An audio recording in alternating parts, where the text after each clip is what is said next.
Shalom, shalom. Hoje nós estamos no dia 6 de agosto do ano de 2022. É o dia 9 de Av do ano 5782 pelo calendário judaico. Hoje é Tisha B'Av, o 9º dia de Av, onde aconteceram as maiores catástrofes na história do povo judeu.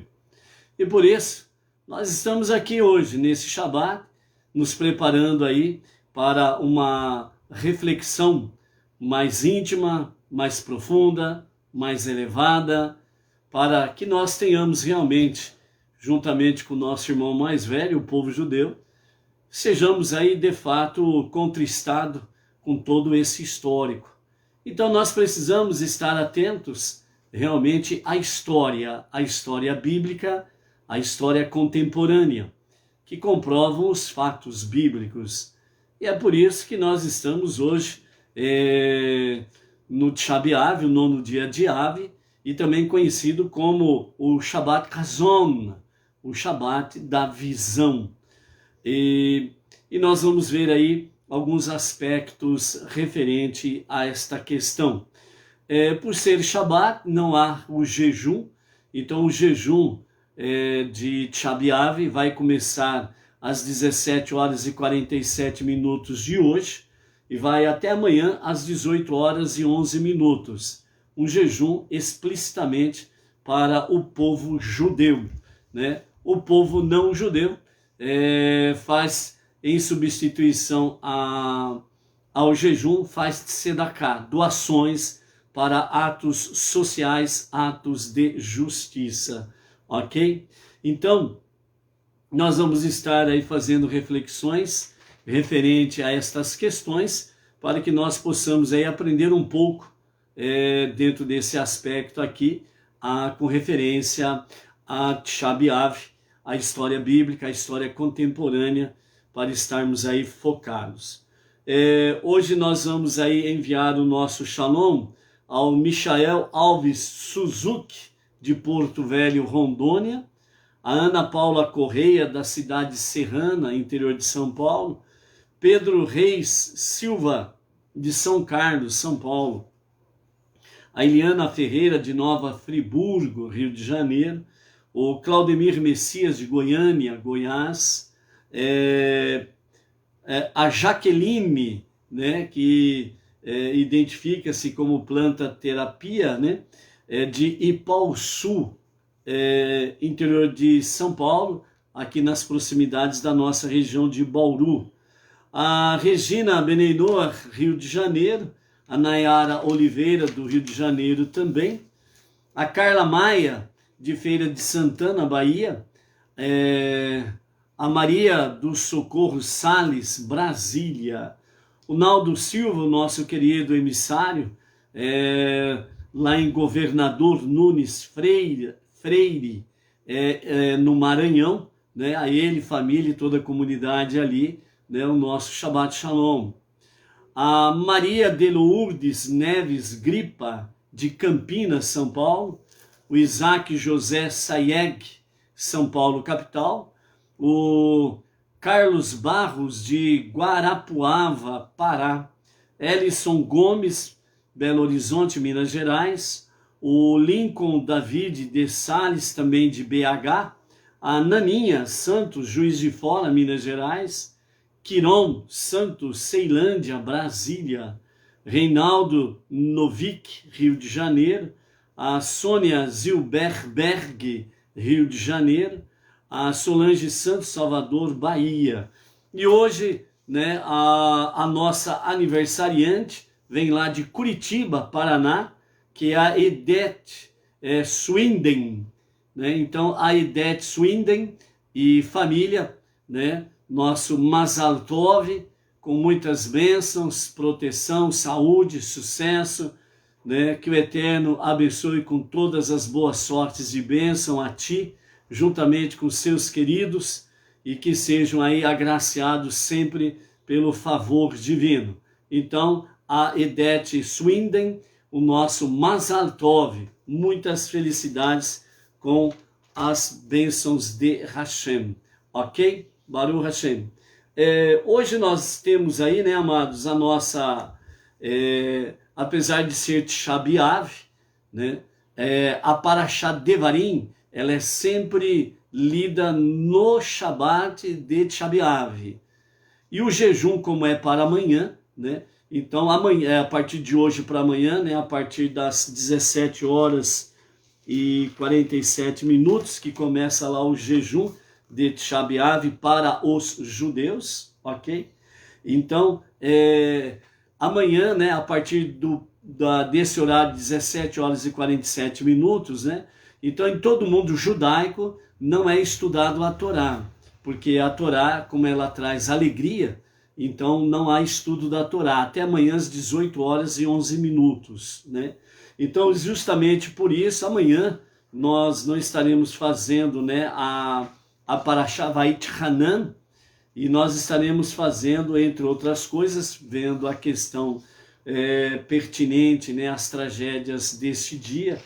Nós estaremos aí trazendo para os amados amanhã a leitura do livro de Errá, Lamentações de Jeremias, assim conhecido. Então, a leitura de Errá amanhã, no lugar da leitura da Torá, ok?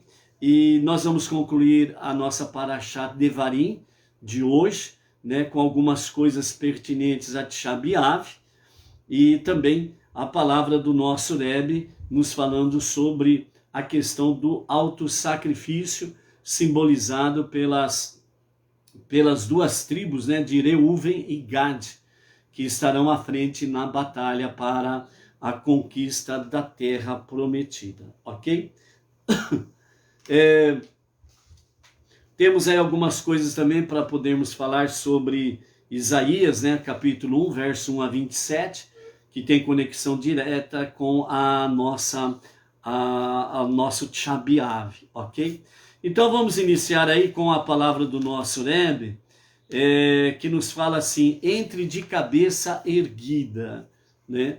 Então, essa palavra aqui diz assim, o Rebbe assim nos fala: jamais se force a penetrar neste lugar chamado mundo. Jamais se force a penetrar neste lugar chamado mundo por medo. Ou seja, aqui o que o Rebbe está dizendo é que você precisa adentrar a este mundo aqui, mas ter em vista que você não venha entrar neste mundo por medo. Quer dizer, que nós venhamos nos envolver com as questões seculares deste mundo, mas não por medo. Continuando, entre em cada empreendimento deste mundo secular de cabeça erguida, com uma alma com missão elevada. Então aqui o nosso Rebbe Menachem Mendel, o líder máximo da nossa geração, ele está dizendo que nós estamos dentro deste mundo, mas nós não podemos nos envolver com as questões seculares deste mundo por medo.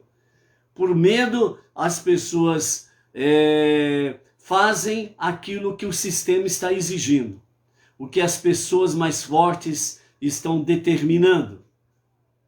Por medo, ele se envolve com o mundo e acaba sendo dominado pelo mundo, pelo sistema, no seu sentido negativo, e ele acaba perdendo de fato a visão da sua missão divina. Então o Rebbe diz assim: entre neste mundo, em cada empreendimento, aquilo que te for apresentando no seu dia a dia, aquilo que se faz necessário de você se envolver neste mundo secular, você faça-o de cabeça erguida, não ter do que se envergonhar. E para isso, você precisa sempre fazer com que a tua alma divina esteja fortalecido com a missão elevada que Deus confiou a você. E qual é a missão elevada que Deus confiou a cada um de nós? Transformar este mundo para ser a moradia de Deus. Esta é a nossa missão suprema. E é justamente por isso que nós não precisamos ter medo para nos envolvermos com as questões seculares do mundo, deste mundo.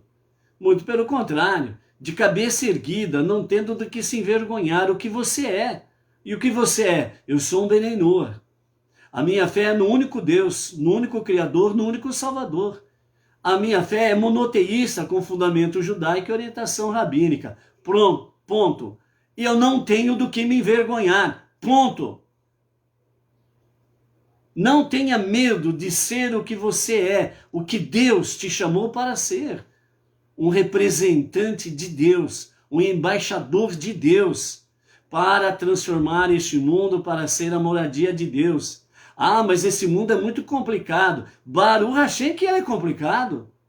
Então Deus está nos confiando algo muito complicado para que nós possamos estar envolvidos com esse negócio complicado, para transformá-lo na sua moradia. Então Deus está confiando em cada um de nós algo muito complicado, porque Ele nos dá a capacidade para estarmos aí dentro desse mundo secular, mas de forma com a nossa alma divina fortalecida.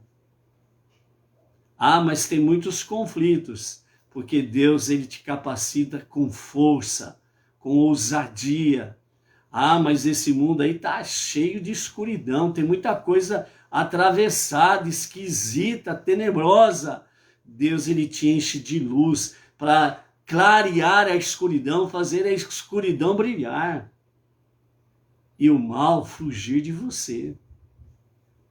Ah, mas tem muita gente poderosa aí. Aí é que está o segredo das vitórias milagrosas que Deus operou desde o momento das 10 pragas do Egito e toda a travessia do deserto e até conquistar a terra prometida. Inimigos fortes e poderosos, mas Deus lutou as nossas batalhas daqueles dias e Deus continua sendo o mesmo. Então, por isso, Ele continua à nossa frente nestas batalhas. Mas nós precisamos dar o nosso passo. Nós precisamos tomar a nossa decisão. E aí nós vamos ver ali na frente, na palavra final do nosso Rebbe, desta paraxá, exatamente sobre a questão das tribos de Reuven e Gad. As tribos de Reuven e Gad que há dentro de você. Nós vamos ver isso daí, onde você realmente vê, você dá o primeiro passo e Deus faz com que as vitórias sejam milagrosas. Ou seja, qual é a desculpa? Se Deus tem as respostas, qual é a tua muleta? Se Deus confirma que Ele está à tua frente na batalha? Entendeu? Então, por isso, o nosso Rebbe diz, entre de cabeça erguida, não force a si mesmo para entrar neste mundo com medo ou por medo. Muito pelo contrário, entre em cada empreendimento, em cada ação, em cada atitude, em cada batalha, em cada luta, em cada questão que se apresente diante de você. Entre de cabeça erguida, como uma alma com uma missão elevada que Deus confia em você. Baruch Hashem? É isso daí. Eu, Sim Reginato, Porto Seguro, Bahia. Manu, São Sebastião, Distrito Federal, Brasília, Baruch Hashem. Luciana Rodrigues, Marília, a nossa região aqui de Bauru, né? Quem mais está por aí? O Luiz Ribeiro, Itaquera, Grande São Paulo, Baruch Hashem. É isso daí. Ok? Então vejam bem, para fechar, né, a nossa paraxá da semana, então nós temos aí a nossa 7ª leitura, mais Mafitir, a leitura final da nossa paraxá da semana, que é o capítulo 3 do livro de Devarim, Deuteronômio, do versículo 15 até o versículo 22, onde está a nossa leitura, a 7ª leitura e mais a leitura final. Nós temos aí realmente, né, Moshe falando sobre as questões de da partilha da terra, principalmente sobre a questão de Reuven e Gade e a metade da tribo de Menaxê. Depois nós temos aí, né, as instruções para a batalha com Canaã, as 7 nações que estão ali na terra prometida, né, a partir do versículo 18 até o verso 22. E então no versículo 18, né, nós temos aí a ordenança para as tribos de Reuven e Gade, dizendo: Deus, nosso Deus, deu a vocês esta terra para se apossarem dela.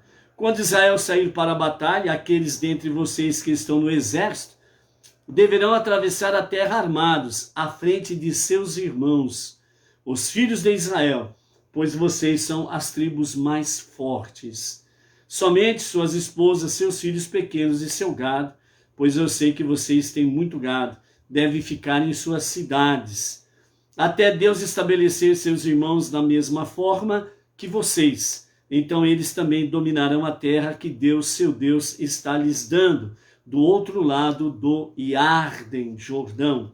Somente então cada homem retornará para se estabelecer na terra que herdou, que eu dei a vocês. Eu ordenei a Yehoshua, Josué, naquele momento, visto que ele lideraria a batalha, dizendo: seus olhos viram tudo que Deus, seu Deus, fez a esses 2 reis. Deus agirá assim também com todos os reinos pelos quais você passará. Para as tribos de Reuven e Gade eu disse: não os temam, pois é Deus, seu Deus, quem lutará por vocês. Ok?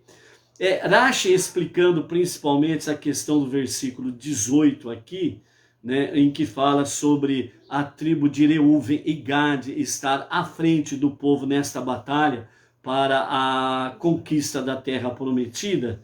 Então, Rashi, ele nos dá aqui 2 explicações, né, dentro desse contexto aqui. Primeiro, para explicar o versículo, sua mão estará sobre os pescoços de seus inimigos. Foi exatamente a bênção dada com referência a Yehudá, né? A bênção de Yaakov para Yehudá, que está lá em Gênesis, Bereshit, capítulo 29 e o verso 8. Né? Essa bênção aqui fala de Judá, onde que Judá está realmente, ele tem o cetro do reinado, né? Judá, ele de fato a tribo, né? Ela é de fato poderosa, não restam dúvidas nenhuma. Mas a bênção que Yaakov deu para Yaakov, para Yehudá, foi exatamente esta, né? Sua mão estará sobre os pescoços dos seus inimigos. Então a força, o poder de impetrar medo, pavor no adversário, diante de Yehudá, fará com que realmente o inimigo fuja. Então o pescoço, aí que fala aqui, né, está falando exatamente a questão do pescoço atrás, a nuca, né, os inimigos fugindo e Yehudá vendo seus inimigos pelas costas, né, porque eles vão fugir. Mas aqui nós temos dentro desse aspecto, né, a questão de Gade e Reuven, ou Reuven e Gade. Moshe está dizendo para eles seguirem à frente. De acordo com Rashi, também nessa discussão sobre a questão de Yehudá, né, também uma passagem paralela a esta de Gênesis capítulo 49, corrigindo, verso 8, onde os inimigos de Yehudá fugirão e Yehudá estará vendo seus inimigos pelas costas, pelos pescoços, né, a nuca, a traseira. Também ao segundo livro de Samuel, capítulo 22 e o verso 41 diz: e de meus inimigos você me deu a parte detrás de seus pescoços, somando a bênção de Yaakov para Yehudá, né? E aqui também a palavra do profeta Samuel falando a mesma coisa, né? O inimigo fugirá de modo que eu verei a parte de trás dos seus pescoços, né? Como diz o Talmud, Metsudat David. Em outras palavras, o poder singular da tribo de Yehudá é que ele fazia os inimigos fugirem diante dele com grande pavor, terror e etc. e tal. Só a presença de Yehudá fazia os inimigos fugirem sem sombra de dúvidas, ok? A Edilaine Minorello e o esposo Claudemir Jesus da Silva, né, o casal aqui de Bauru, né, a nossa região, Baru Hashem, Bauru Hashem, vai misturando tudo, mas é Deus conosco, né? Shalom, shalom aí. Então, entretanto, a conquista da terra prometida, a terra de Israel, era uma guerra obrigatória, teria que ter o combate, no qual foi ordenado ao povo judeu, segundo o capítulo 20 e o verso 16, que nós vamos ver daqui a pouco, né, mais algumas passagens pela frente, aqui em Devarim, Deuteronômio. Vocês não deixarão nenhuma alma viva, né? Então é o combate, né? Homem a homem, é o combate direto com o inimigo. Então assim fica claro que aonde o povo judeu deveria obliterar o inimigo, a habilidade de fazer o inimigo fugir não era o ideal, que seria o caso de Yehudá estar à frente e os inimigos fugirem. Mas não era essa a ordenança, era para eliminar mesmo. Então, Reuven e Gade deveriam ir à frente.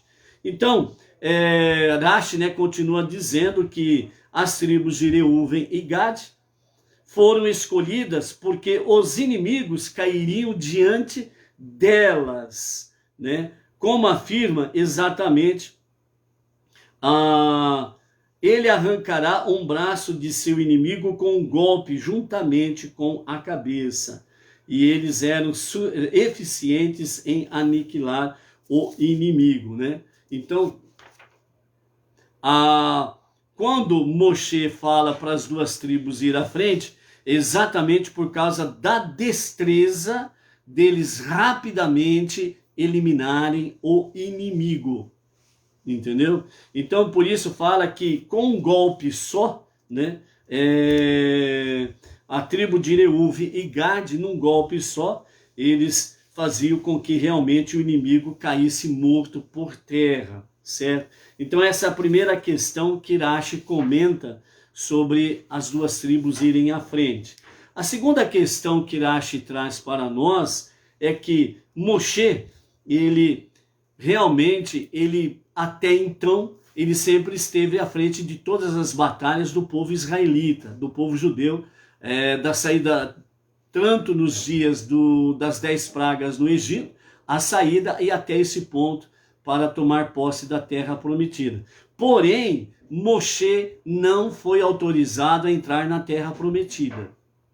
Então, a partir desse momento que Moshe sabia que não ia, de fato, entrar na terra prometida, então ele sabia que as guerras até então com ele à frente sempre foram questões de vitórias sobrenaturais, né? Guerras milagrosas vencidas.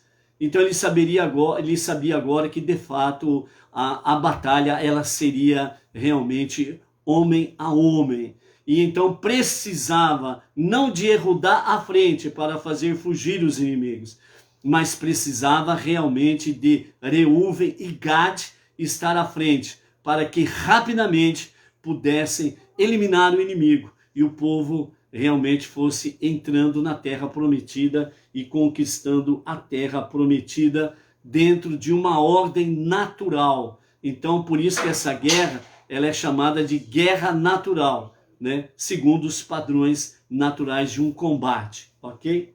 Então, quando Moshe instrui as tribos de Reuven e Gad, né, ele ainda está confiante, né, em suas preces para poder entrar na terra prometida.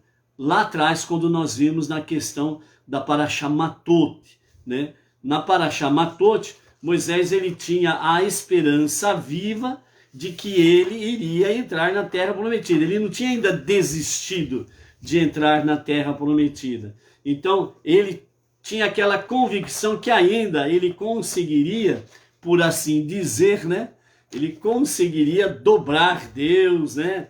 E continuar fazendo a sua intercessão, pedindo para ele que realmente desse a graça, né, de poder entrar na terra prometida, etc. e tal.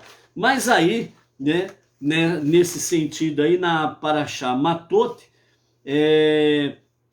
Moshe, ele traz as preces, né, de forma a fazer com que Deus, né, aceite as suas preces para ele entrar na terra prometida, e assim ele poderia estar liderando, né, o exército no combate, e então as condições de vitória seriam miraculosas, e sem sombra de dúvidas, né, Moshe estaria à frente, e então, né, as vitórias seriam de forma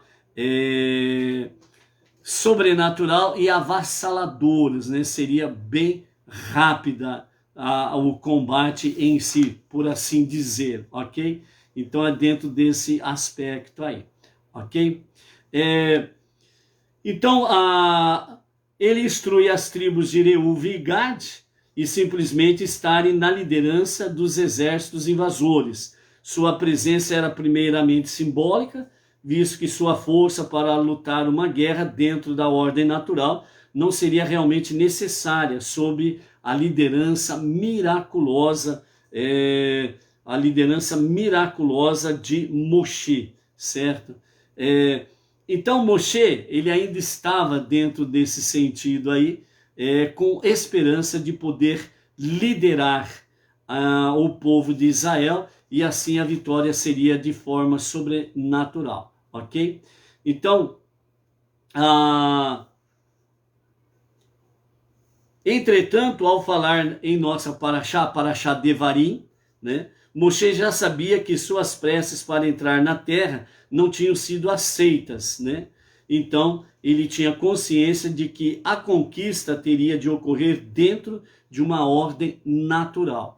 Então, lá na Parashá Matot, lá dentro do nosso livro, o quarto livro, Bamidbar, né, Números, no deserto, lá na Parashá Matot, no capítulo 30 de Números, então Moshe ainda tinha esperança, né, de realmente estar à frente da batalha. Mas agora que em Devarim, ele já tem a resposta definitiva de Deus. A resposta foi: não, você não entrará, ponto. Não fale mais sobre isso, não peça mais sobre isso. Então agora Moshe, ele tinha a convicção que ele não lideraria o povo. Então agora ele vê que dentro de uma ordem natural, guerra, batalha, corpo a corpo, né, a força do próprio exército judeu deveria estar então à frente Reuven e Gad, porque eles eram, segundo a ordem natural, eles eram mais hábeis para poderem eliminar o inimigo rapidamente. Então, pela essa ordem natural, eles seguiriam à frente do povo, né? E assim, então, eles colocariam, né, a vitória no seu sentido máximo das suas habilidades o mais rápido possível, né? Para poder realmente fazer aquilo que Moshe estava dizendo a eles, né, sobre a questão de eles retornarem para suas terras além do Jordão, né, que ali eles escolheram ficar fora da terra prometida, Reuven e Gad, e então Moshe falou: depois da conquista vocês podem voltar em paz para suas terras e para os seus familiares. Então a eficiência, né, de Reuven e Gad era realmente para fazer isso rapidamente. Lembrando que os nossos sábios dizem que realmente a conquista da terra, ela demorou num prazo de 14 anos. Em 14 anos realmente houve plenamente a conquista e o estabelecimento das tribos, das cidades, as divisões das terras e tudo mais. E no final dos 14 anos, então, as tribos de Reuven e Gad, metade de Menashe, foram para as suas terras além do Jordão, ok? Então aqui nós temos de fato sobre a questão no sentido de o alto sacrifício das nossas duas tribos, Reuven e Gad, que o Rebbe vai nos trazer a palavra final com referência a isso daí, ok? Baruch Hashem. por estarmos em Tisha B'Av, né? Vamos fazer um parênteses aqui para depois irmos na palavra final do Rebbe, da nossa paraxá da semana, ok? Então a porção do profeta, a Haftará de hoje, ela é em Isaías capítulo 1, versos 1 a 27, né? Então vamos ver algumas coisinhas aqui, no modo de dizer, de forma carinhosa, coisinhas aqui, né? Mas de fato são de grande eficiência e de grande importância. Então vamos realmente termos aqui algumas coisas preciosas para estarmos refletindo sobre Isaías capítulo 1, versos 1 a 27. Vamos... Aleluia. Baruch Hashem. Então, o capítulo 1, de versos 1 a 27, né? Nós temos aí sobre a questão da cidade da retidão, a cidade fiel. Sião será redimida com justiça por aqueles que a ela voltarem com retidão, né? É a visão e é a palavra profética de Isaías. Então, a partir do versículo 1 do capítulo 1 de Isaías, nós temos aí a visão de Isaías, filho de Amós, que ele teve a respeito de Judá e Jerusalém. Nos dias de Uzias, Jotão, Acás e Ezequias, que foram os 4 reis de Judá no período, né, do ministério profético de Isaías.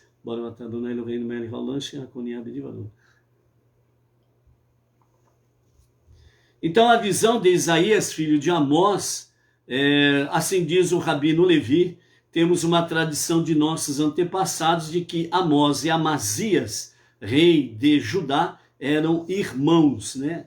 Então Amós e Amazias, né? Que ele viu sobre Judá e Jerusalém, né? Então é uma visão que a Escritura escreve, né? O que ele viu a respeito de Judá e Jerusalém. Por serem repreensões duras, ele as chama de razão, visão. Por que razão? Segundo os sábios, é a mais dura das 10 expressões pelas quais a profecia é chamada, como consta em Gênesis Rabá, no Talmud 44:7. A prova disso é o versículo, né, que diz: uma dura profecia me foi dita, né? Então é uma dura profecia que foi dita. Ouvi, ó céus, e dá ouvidos, ó terra, porque o Senhor falou, filhos que criei e exaltei, mas eles se rebelaram contra mim, né? Então, é Deus falando através do profeta, ok? Então, Moisés disse, né, lá em Devarim, que nós vamos ver lá no capítulo 32, Moshe disse: dê ouvidos, ó céus, e ouça, ó terra. Por que Isaías mudou a redação? Nossos mestres ensinaram sobre esse assunto. Muitos midrashim estão na seção intitulada Haazino, em Sifrei, mas os sábios discordaram de alguns assuntos, né? E um assunto não é assim a menos que testemunhas venham e testemunhem. Se suas palavras coincidem, seu testemunho se cumpre, e se não, seu testemunho não é cumprido. Se Isaías não tivesse dirigido aos céus com ouvidos e à terra com ouvidos, os céus testificariam e diriam: quando fomos chamados a esse testemunho no tempo de Moisés, quando ele disse: chamo o céu e a terra para testemunhar contra você, lá no capítulo 30 de Deuteronômio, que nós veremos. Então, fui chamado com uma expressão de ouvido. Portanto, seu testemunho não coincidiria. Portanto, Isaías veio e inverteu o assunto. Consequentemente, ambos são encontrados para testemunhar com uma expressão de dar ouvidos, com uma expressão de ouvir. Ouvir e dar ouvidos. Então, né, dessa forma é que Isaías traz, né? Ouvi, ó céus, e dá ouvidos, ó terra, né? E aí então, por que céus e terra? Porque eles são permanentes, eles não serão destruídos. Então, aqui também cai mais uma vez, né, a teologia do Apocalipse, que o mundo vai, bum, vai virar pó, vai acabar, né, tudo, né? O mundo vai explodir, implodir, virar pó, etc., cinza, e nunca mais será lembrado, né? E aqueles que são adeptos, né, do Apocalipse, né, falam que vão morar no céu, né? Então, preparem as lunetas para focarem, né, novas estrelas, por assim dizer, porque o único jeito de morar no céu é virar estrela, né? Então, quando Isaías e Moshe chamam céus e terra para testemunhos, é porque os céus e a terra são testemunhos permanentes, eternos. Não vão ser destruídos, não vão virar pó, ponto. É isso que significa chamá-los como testemunhas. E como a própria Torá diz que pela palavra de duas testemunhas é que é validado o veredito. Então, tanto Moshe como Isaías aqui falam das duas testemunhas, céus e terra. Por quê? Porque elas permanecem. Olhemos, né, os milênios que já se passaram. Estamos no ano 5.782. Já se passaram, nós estamos vivenciando o 6º milênio. Quantos bilhões e bilhões de pessoas já passaram? Quantas histórias se passaram? E a Bíblia, os 5 primeiros livros, a Torá, permanece. E permanece com o testemunho de duas testemunhas que são eternas, céus e terra. Entendeu? Então é por isso daí, ok? Então é nesse sentido aí, ok?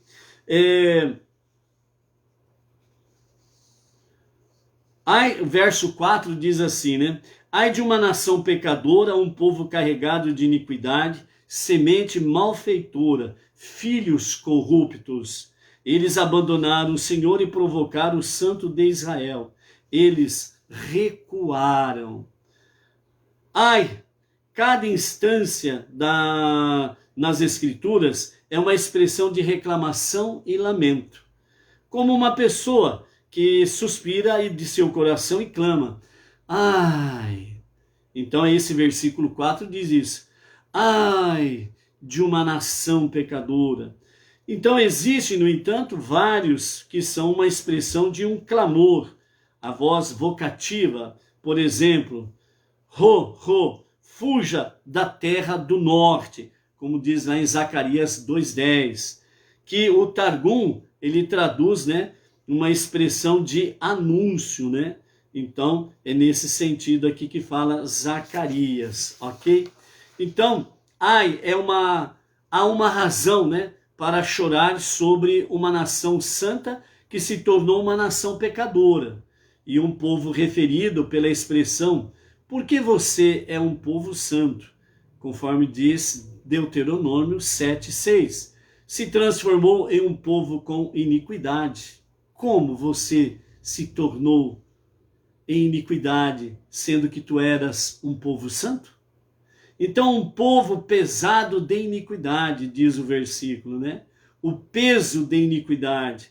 A palavra denota uma pessoa pesada, pesada realmente, literalmente pesada. Então, é um substantivo de peso, pesantona, como fala em francês, e está no estado de construção, e está conectado, né, com a palavra iniquidade, né? Então, é um povo pesado de iniquidade. Então é nesse sentido, é um povo pesado, carregado de pecados e iniquidades. É uma semente do mal, e eles foram semente que o Senhor abençoou, né? Como fala lá no capítulo 61 de Isaías. Da mesma forma, eles eram filhos do Santo, bendito seja ele, o soberano dos mundos. e se tornaram corruptos. Eles provocaram, ou seja, eles enfureceram a Deus, eles provocaram a Deus, eles enfureceram a Deus, né? Então, nesse sentido que nos fala aqui, né? O versículo 6 do capítulo de Isaías: desde a planta do pé até a cabeça não há feridas sãs e contusões, e chagas dilaceradas, não aspergiram, nem foram enfaixados, nem foi amolecido com óleo. Então os nossos sábios, né, eles trazem a interpretação destas expressões, né? Então ele diz, solidez é uma expressão de perfeição, som sem dor, ok? Então, por isso fala sobre solidez, desde a planta do pé até a cabeça. Então isso significa solidez. Feridas, né? Não há feridas sãs, ou seja, não há um ferimento de espada. Contusões, feridas sãs e contusões, uma expressão de uma contusão, né? Ou alguma coisa sobre contusões, né? Aquilo que trouxe um hematoma, uma contusão na pessoa. Feridas dilaceradas significam lacerado e esmagado, quer dizer, são feridas profundas. Feridas dilaceradas, né? Segundo a linguagem do Talmud, né? Nós encontramos, ele bateu sua cabeça, né? Feridas dilaceradas. Aquela famosa pancada na cabeça que abre aquela brecha na cabeça do fulano e você sabe qual é o resultado, né? Então, uma grande ferida e muito sangramento, né?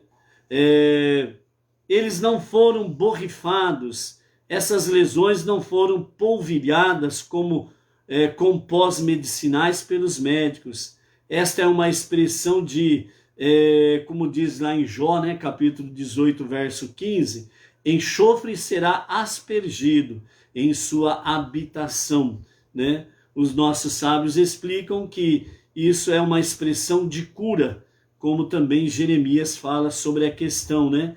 No capítulo 30, verso 13. Ninguém pronunciou seu julgamento por cura, né? Então, traz uma visão de esperança no sentido de cura, ok? Uma outra expressão aqui para nós estarmos refletindo sobre a questão de Tisha B'Av, né? Sobre a visão do profeta, né? Então, nós vemos aqui o capítulo 1, o verso 18, onde diz assim: vamos agora, vamos debater, diz o Senhor. Se seus pecados se tornarem carmesim, eles se tornarão brancos como a neve. Se forem vermelhos como tintura de carmesim, tornar-se-ão como lã. Então, os nossos mestres, né, trazem para nós, né, o ensinamento da seguinte forma: venham agora, vamos debater juntos, né, o que significa, né, juntos, eu e você, e saberemos quem ofendeu a quem. E se você me ofendeu, ainda lhe dou esperança de se arrepender. Então, através do profeta Isaías, Deus está falando, vem agora, vamos debater, você e eu. Quem ofendeu quem? E se você me ofendeu, diz o Eterno, né, ainda lhe dou esperança de se arrepender, techuvá.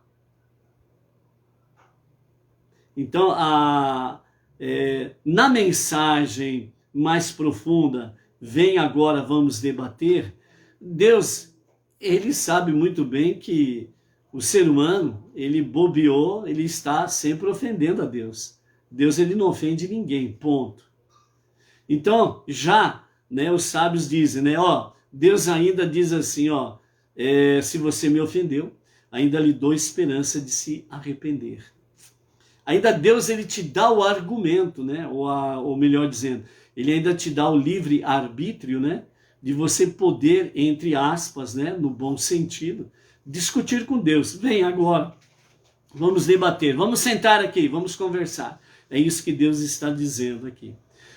Se os seus pecados forem como carmesim, manchados diante de mim como carmesim, eu os farei brancos como a neve. Ou seja, se você estiver manchado diante de Deus, mas como Ele te deu a oportunidade de techuvá, arrependimento, então Ele diz, vamos assim, de uma forma medicinal, né? Porque temos aí a questão medicinal dentro do aspecto de cura. A cura não somente física, mas essencialmente a cura espiritual. Então, nessa linguagem aqui, Deus está dizendo assim, se você se aparece diante de mim manchado, como carmesim, então eu vou fazer com que os farei brancos como a neve. Ou seja, eu vou curar você. Eu vou te perdoar se você se arrepender. Então Deus, ele mostra a doença, entre aspas, o nosso problema, pecado chamado, e ao mesmo tempo ele mostra para nós o quê? A solução, techuvá. E imediatamente ele nos dá a promessa, uma promessa que ele cumpre imediatamente. Se você estiver manchado diante de mim, sujo, eu curo você.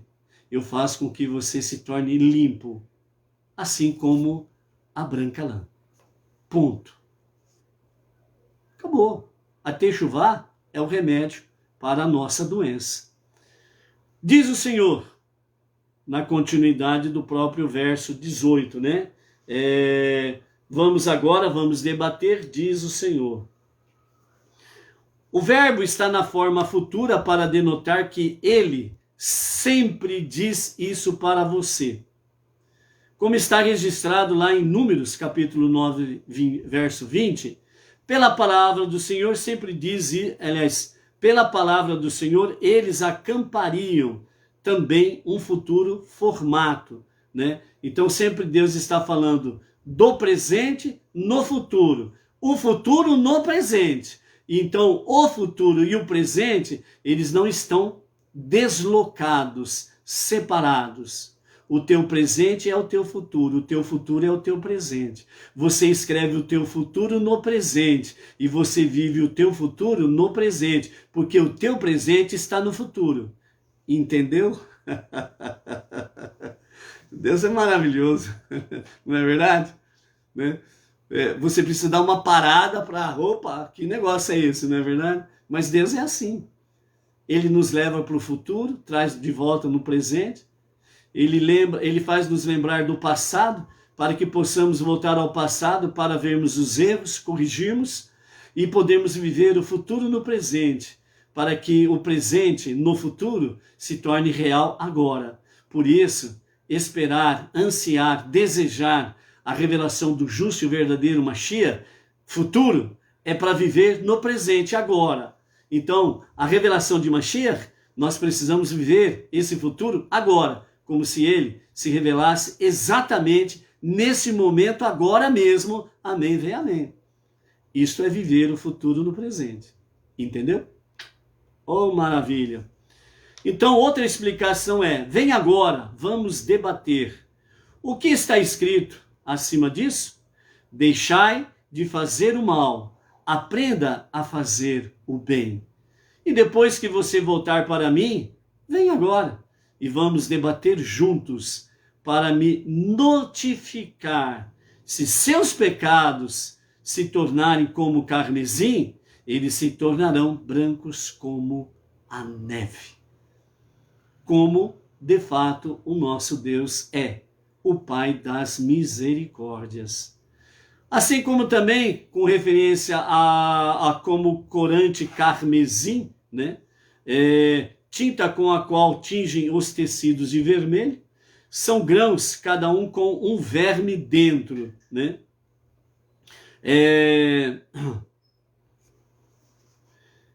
Esse verme dentro aí, né, desse grão, né, alguns chamam aí de um besouro, né, que é um minúsculo besouro que é colocado aí, né, para ser esmagado, e a sua tintura é vermelha, né? Então por isso que fala como carmesim, né? Esse corante vermelho, né? Ele é proveniente desse verme, né? Que alguns falam aí no sentido aí como se fosse besouros, micro besouros. Então há uma criação desses bichos e assim, depois de uma certa quantidade, então eles são esmagados e eles então produzem uma tintura vermelha, né? Então por isso quando você vai comprar alimentos na coloração vermelha, rosada, né? Você olha lá nos ingredientes, né? Você sempre vai encontrar lá carmim, né? Ligado exatamente a esse besouro, né? Que ele é morto, ele é vivo, ele é esmagado vivo e ele produz realmente essa tintura vermelha, né? E então aí, dentro desse aspecto aí, entra aquela questão, né, que para o judeu literalmente falando, né, como é proibido comer animal vivo, e ainda mais animal não kasher, né, e o besouro não é kasher, então muitos sempre estão conectados com essa questão. Então sempre procuram o quê? Corante natural de, como que chama aquele negócio lá? Urucum, né? Urucum, que é um corante natural, né? Que ele pode pegar uma coloração vermelhada ou laranjada nesse aspecto assim, porque é um corante natural, é uma planta, né? E não é como o carmim, que é proveniente desse besouro esmagado vivo para dar a coloração vermelha, rosada ou algo semelhante, ok? Se você estiver disposto a obedecer, você deve comer o melhor da terra, é o que diz o verso 19. Verso 20, mas se recusares e te rebelares, serás devorado pela espada, porque a boca do Senhor falou. Onde que a boca de Hashem falou? Levítico capítulo 26, verso 25. Ele diz, eu trarei sobre ti uma espada. Por causa do quê? Por causa da rebelião, né? Qual foi a ordem de Deus para o povo judeu tomar posse da terra prometida? Para não cometerem as mesmas iniquidades daquelas 7 nações que estavam habitando a terra que mana leite e mel. Se vocês fizerem as mesmas abominações, vocês serão expelidos da terra à espada. Ok? Aí o Sir Reginato está dizendo, esse inseto tem encactos, né? Tem vários tipos de plantações aí que também é feito a criação desses besouros aí, né? O Edna, me socorre aqui. Eu esqueci o nome desse bicho aí, como que fala, gente? Os famosos besouros de carmim são chamados também de aquela coloração vermelha nos alimentos. Carmesim. Que é aquela... Vermelho. Tem um nome lá que eles falam do bichinho lá, né? Carmesim mesmo. E tem um outro lá. Faz lembrar de camomila, uma coisa assim. Uma cochonilha. Aê, tá vendo? A dona Edna lembrou. O famoso besourinho é chamado de cochonila. Hã? Cochonilha. Cochonilha, pode pesquisar aí. Cochonilha. A Edna me socorreu em tempo aqui, né? Não conseguia lembrar esse nome, cochonilha, né? Então, é o vermelho do carmim. Então, é isso daí mesmo. Aí o Sir Reginato também falou, é isso daí mesmo, exato, também tinha esquecido, é isso daí mesmo. Né? Então, vocês podem pesquisar aí nos alimentos, pode pesquisar no Google aí, ó, né? O famoso cochonilha, né? O que significa isso daí, né? Aí você vai ver, são os besouros, micros besouros que são esmagados, né? e aí dá a coloração vermelha. Então, para nós, Benei Noach, né, nós somos proibidos comer membros de animais vivos. Lembra disso? Uma das leis de Noé é exatamente esta, não comer membro de animal vivo. Então, o besouro, você não pode comê-lo. E você come besouro, né, o cochonilha, né, que produz o carmim, você está comendo ele vivo, porque ele foi esmagado vivo, entendeu? Tem outros tipos de alimentação aí que tem aquela questão de animais vivos, e você ingere ele, lactobacilos vivos, uma outra alimentação lá que tem não sei que lá, um outro tipo de bicho vivo, aquelas coisas lá, né, que tem aí chamados de alimentação natural, que só faz bem para a saúde, patati e patatá. Mas só que para o Benei Noach é proibido comer membros de animal vivo, tá entendendo? Tem coisas assim dentro desse aspecto aí, né? Então, vamos estendendo a conversa, vai longe, tá bom? Vamos em frente aqui. Isaías capítulo 1, dentro do nosso Shabbat Razon, o Shabbat da visão, ok? Então, por isso, verso 21 do capítulo 1 de Isaías, ainda diz o profeta: como ela se tornou uma prostituta, uma cidade fiel, cheios de justiça, em que a justiça se alojaria, mas agora só habitam assassinos. Olha o que o povo judeu se transformou ao se rebelar contra Deus depois de algum tempo, né? Por causa da sua rebelião contra Deus. Então, a expressão aqui, uma prostituta, ela é literalmente falando, a princípio, desviada de seu Deus.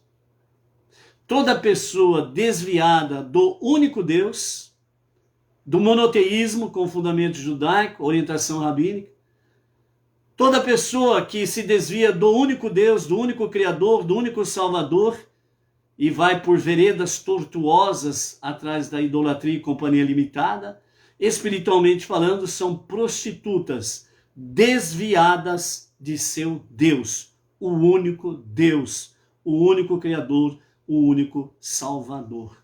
Entendeu? Então, por isso, cuidado com qualquer tipo de idolatria, mesmo sendo um Benei Noach. Uma cidade que era fiel e cheia de justiça, e a justiça se alojaria nela, mas agora só há homicidas, assassinos, né? Então vejam bem o que realmente virou esta cidade. E quando fala, né, de agora assassinos, está exatamente dentro daquele aspecto, né? Eles mataram Urias e também mataram a Zacarias, né? Então vejam a que ponto chegou a rebelião, né, do povo judeu naqueles dias, né, em que chegaram a matar até Urias e Zacarias. A tua prata tornou-se escória e o seu vinho é diluído com água. Eles faziam moedas de cobre e as banhavam com prata para trapacear com elas. A balança enganosa, né? Então eles foram entrando por os caminhos vis, né, da malandragem, da corrupção, e por aí afora vai, ok? Então, essa é uma pequena palavra sobre o profeta Isaías, capítulo 1, ok? Então, né, Devarim, que é o livro e a porção essencialmente lida no Shabbat Razon, né? Por isso hoje, apesar de estarmos em Tisha B'Av, né, mas é o Shabbat Razon, e por isso se fala hoje da Torá. O jejum de Tisha B'Av, que vai ser a partir das 17 horas e 47 minutos de hoje até as 18 horas e 11 minutos de amanhã, onde o povo judeu vai entrar literalmente no jejum, com todos os seus aspectos de não fazer, ok? Então, é a partir desse momento que não se estuda a Torá, não se lê a Torá. Então, há apenas a questão, né, se lê o livro de Jó, o livro de Lamentações, Errá, de Jeremias. É o que nós vamos fazer amanhã, fazer a leitura de Errá, Lamentações de Jeremias. Mas a partir das 17 horas e 47 minutos de hoje, você pode ler Jó, o livro de Lamentações, né? E estar aí, né, lendo as coisas pertinentes às catástrofes que se abateram nessas 3 últimas semanas e no dia 9 de Ave, a destruição dos 2 templos aí, ok? Então, Devarim e Shabbat Chazon, né, é de fato algo muito importante para nós dentro desse aspecto, para que nós possamos realmente estarmos conduídos pelo nosso irmão mais velho, o povo judeu. Lembremos que toda a família tem o primogênito. E depois do primogênito, vem vindo os caçulinhas, que são os que mais dão dor de cabeça para papai, entendeu? Então, dentro desse aspecto, é esse sentido aí, com referência à questão, à família de Deus. Deus, o Pai Celestial, o povo judeu, o filho primogênito, então, portanto, o filho mais velho, ok? E por ser o filho primogênito, repousa sobre ele todas as grandes responsabilidades e todas as problemáticas dos irmãos, né? Então, o nosso irmão mais velho está dolorido, está ferido. E nós, os irmãos mais novos, os Menenor, nós precisamos ficar aí, né? Os povos não judeus, precisamos ficar aí condoídos com a situação do nosso irmão mais velho, ok? Então, por isso, né,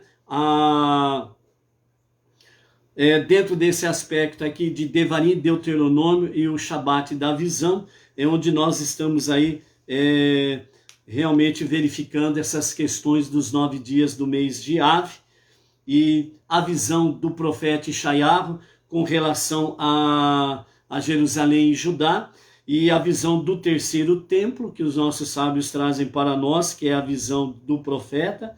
E, portanto, dentro desse aspecto, se atentarmos para a questão da visão do terceiro templo, então isso nos remete automaticamente aos dias de Mashiach. Então, o livro de Devarim, mais o Shabat da visão, mais a visão do terceiro templo e Mashiach, então é você viver o futuro no presente. Para que isso aconteça exatamente agora mesmo, Baruch Hashem. Então, é viver o futuro no presente. Porque o nosso presente está no futuro. E nós não podemos perder o passo e o compasso. Nós não podemos perder o tempo para que não fiquemos fora da estação. Então, por isso, o nosso futuro e o nosso presente, eles estão numa fusão eterna. E nós não podemos perder essa oportunidade que Deus nos concede, ok? Então, por isso, realmente, a visão do terceiro templo nos leva à visão de Mashiach. Nos leva aos dias de Mashiach, ok? Amanhã, pela graça bendita de Hashem, nós vamos trazer aqui uma visão da Kabbalah sobre a questão do Tisha B'Av. Nós vamos trazer aqui, né, baseado neste livro, Kabbalah e Meditação para as Nações, com o nosso rabino Yitzhak Ginsburg. Então amanhã nós vamos trazer uma visão sobre Tisha B'Av dentro da Kabbalah para Benei Noach, né? Que esse livro aqui, ele é um dos livros, né? A Kabbalah e Meditação para as Nações, e o outro livro do mesmo autor, Yitzhak Ginsburg, o Kabbalah, o que você precisa saber, são os 2 livros que são indicados para os Benei Noach, né? Existe aquela questão mística, né, de Kabbalah, que todo mundo fica doido, Kabbalah, todo mundo, eu quero Kabbalah, eu quero aprender Kabbalah. Ainda não aprendeu nem falar o A-E-I-O-U das 7 leis universais, e quero Kabbalah, tá parecendo desvairado. entendeu? E não é por aí, é passo no seu compasso, entendeu?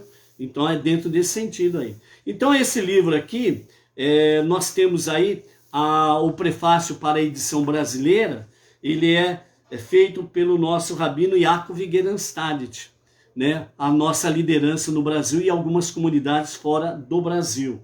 Né? Então no dia 4 de fevereiro do ano de 2013, o nosso rabino Yaakov Gerenstadt, ele fez o prefácio para a edição brasileira, né, dos dois livros, né, Kabbalah e Meditação para as Nações, e o outro livro não está aqui perto de mim, Kabbalah, o que você precisa saber sobre Kabbalah, certo? São os dois livros para Benei Noach, né? Lembrando que para chegar nele aí você precisa pelo menos estar bem firme com as 7 leis universais, conhecê-la, conhecer as suas ramificações, né? Estar fazendo as suas preces diárias, fazendo o Shema 2 vezes ao dia, de manhã e à noite antes de dormir, as preces, tanto da parte da manhã como as preces antes de dormir, né? Estar aí vivenciando no seu dia a dia as 7 leis de Noach, né? Estar aí vivenciando a sua Teshuvah, o seu estudo de Torá, né, compreendendo cada vez mais os ensinamentos da Torá, bem como a Tzedakah, ok? Né, para poder tomar um passo maior pela frente. Para finalizarmos, o nosso Rebbe Menachem Mendel, para encerrar a nossa paraxá da semana, ele nos fala a arte do autossacrifício. Então a conquista da terra de Israel corresponde à nossa conquista interior. Então, qual é a tua terra prometida? A princípio, é o teu mundo interior, é o seu eu, o seu ego, a sua alma divina, a sua alma animal. Esse é o teu território, esse é a tua terra prometida. É o ego, a alma animal, a alma divina, é o seu querer, as suas paixões, suas emoções, é o intelecto, que às vezes quer te fazer frio, às vezes o coração que te quer fazer muito fervoroso, e as coisas ficam sem medidas, tanto na parte do intelecto, como da parte das emoções. É a alma divina, que não é alimentada adequadamente e fica fraca. É a alma animal, que deveria ser tratada com mais rigor, e você é brando com ela, e ela se torna um animal selvagem em você, né? Então, este é o nosso território, esta é a nossa terra prometida, a princípio, para ser conquistada. Entendeu? Então, é a nossa conquista interior, do lado animal, da nossa personalidade, com o objetivo de garantir que vamos conduzir nossas vidas no caminho de Deus. A força que lidera esta batalha em nosso interior, isto é, as nossas, entre aspas, tribos de Reuven e Gad, é a capacidade de arriscarmos a vida por nossos princípios. Arriscar a vida pelos nossos princípios. Calma que tem bomba aí. Tem bomba aí. Não pense que o negócio é Maria Mole. Não é não. Sabe aquele ditado? A rapadura é doce, mas não é mole, não? É por aí. Nesta luta, basta lembrarmos-nos que estamos dispostos a dar a vida pelos nossos princípios. E basicamente, qualquer ameaça à nossa missão divina, qualquer ameaça à nossa missão divina, já representa um atentado contra nós, aos nossos princípios. Ter isso em mente nos torna muito mais simples a tarefa de resistir aos nossos impulsos animalescos. No entanto, quando somos confrontados com o desafio ao nosso estilo de vida judaica, lembrando que Somos Benei Noach, não judeus, mas o estilo de vida nossa é judaica. Então, somos confrontados com o desafio ao nosso estilo de vida judaico de forma mais geral. Como numa gozação que muitos gostam de fazer, não basta invocar a lembrança da nossa intenção de sacrificar tudo por nossos princípios. Precisamos invocar a própria vontade de autossacrificarmos-nos por qualquer causa judaica. Trata-se aqui da capacidade de afirmar assertivamente o nosso judaísmo, por mais fortes que sejam os poderes que as forças opostas lançam-se contra nós. As nossas tribos internas, Reuven e Gad, devem ir à frente como um batalhão, a parte e exterminar a ameaça inimiga de forma radical e rápida. Usando esta força interior, poderemos acelerar a verdadeira redenção final para o povo judeu e para toda a humanidade. Esta é a palavra do Rebbe. Ou seja, amados, você pensa que o sistema não tem nada a ver com você? Você pensa que o que está acontecendo ao seu redor e derredor no mundo não tem nada a ver contigo? Cruzar os braços e esperar que o milagre caia do céu? Cruzar os braços e Deus que lute. Eu só quero saborear a vitória. E onde está o autossacrifício? Sabe aquele famoso ditado? Dar a cara à tapa? Mostrar quem você é, para que você veio. O sistema, ele quer fazer você um covarde que recua. O sistema quer fazer de você alguém vergonhoso, medíocre, que não tem a coragem, a ousadia, a capacidade de dar a cara a tapa e dizer: eu sou um Benei Noach, o meu estilo de vida é judaica, baseada na Torá, nos princípios da Torá, nas 7 leis universais. Eu tenho uma fé no único Deus, no único Criador, no único Salvador. Tenho orientação rabínica. E não é você, sistema, e quem esteja a serviço do sistema que vai me fazer recuar, ser um covarde. Autossacrifício.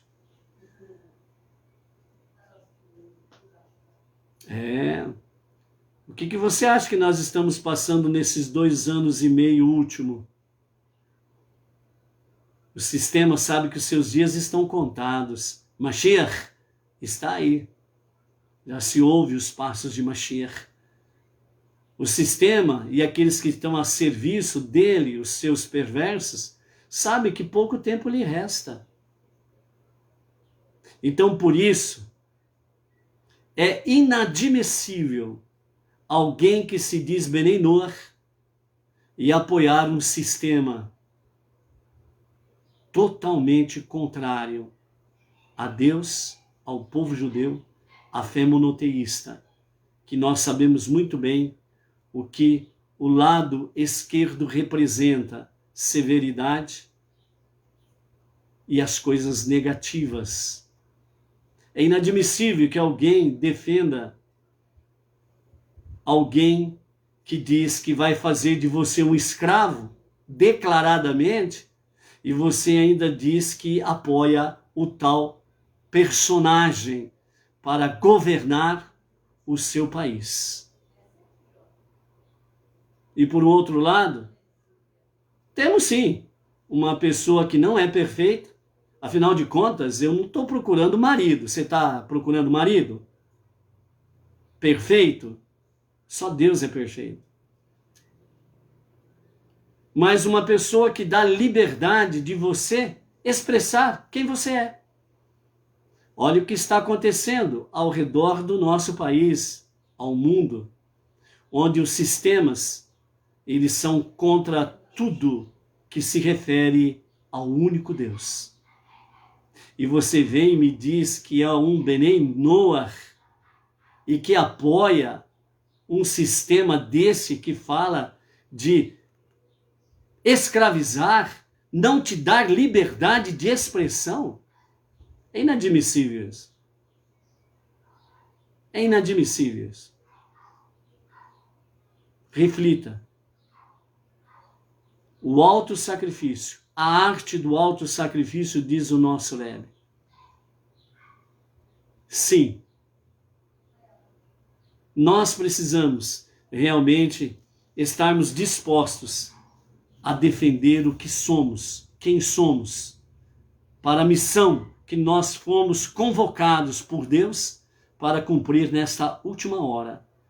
Transformar esse mundo para ser a moradia de Deus.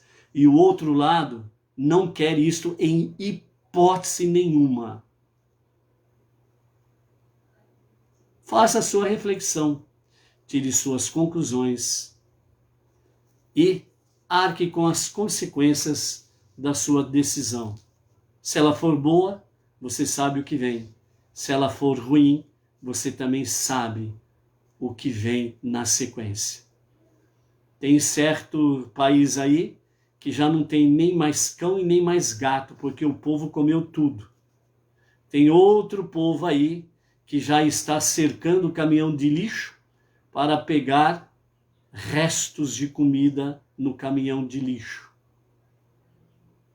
O que você quer para os teus filhos? O que você quer para os teus netos? O teu futuro está no presente. Por isso você precisa saber, decidir quem você é, qual é a tua missão e executá-la. Se for aos olhos de Hashem e aos olhos da sua Torá, seja feliz, seja forte, seja luz, seja vencedor. Estamos juntos com o povo judeu, que é o nosso irmão mais velho. Estamos juntos na mesma Torá, na mesma jornada monoteísta. Estamos juntos realmente contra todo e qualquer sistema que não venha valorizar Deus, a família, que não venha valorizar o povo judeu, a terra de Israel, que não venha valorizar a fé. Nós estamos nessa jornada.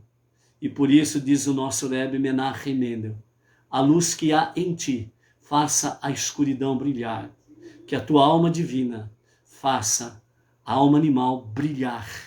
E assim tenhamos, entre aspas, a tribo de Reuven e a tribo de Gad, num alto sacrifício, dispostos a vencer, a lutar e vencer. Por quê?